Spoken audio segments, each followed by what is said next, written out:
think so, but we're gonna see what it looks like when we get down to the very end, you know.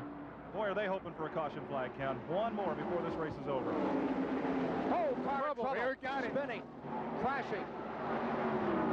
That is the Trevor Boys car. In big trouble out of turn number 4. It's a hard way to get a caution. That was not the way that Richard Childers wanted it. He's moving around. He's just cut the switches off. He's coming out of the car after taking a ride like that, getting out that quickly.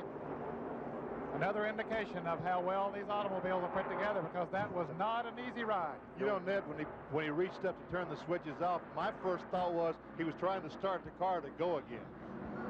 You're watching it live here on CBS. Let's look at it in replay as to what happened to Trevor Boys, who's been running right up there all afternoon.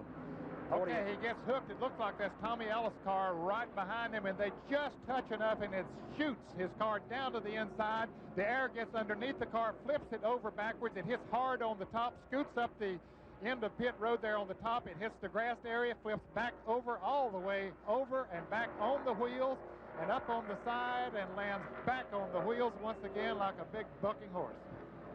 Some rodeo ride for Trevor Boys of Calgary.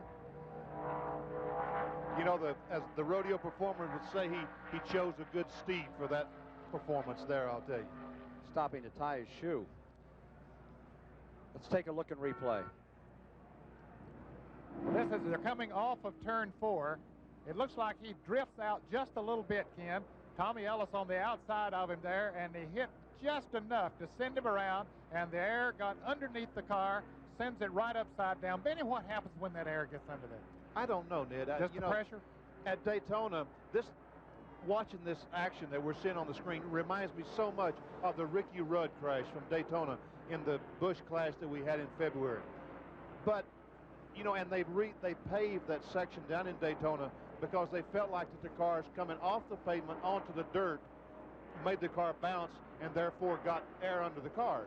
That car never reached the grass before it flipped over. Right. So that destroys that thought that they had.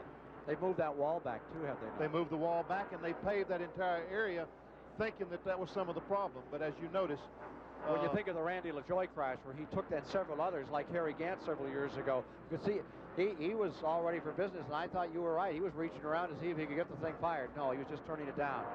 Oh, that's too bad for James Hilton as well as for Trevor Boys. James Hilton, one of the really nice people. Here they are again as they come off of that turn.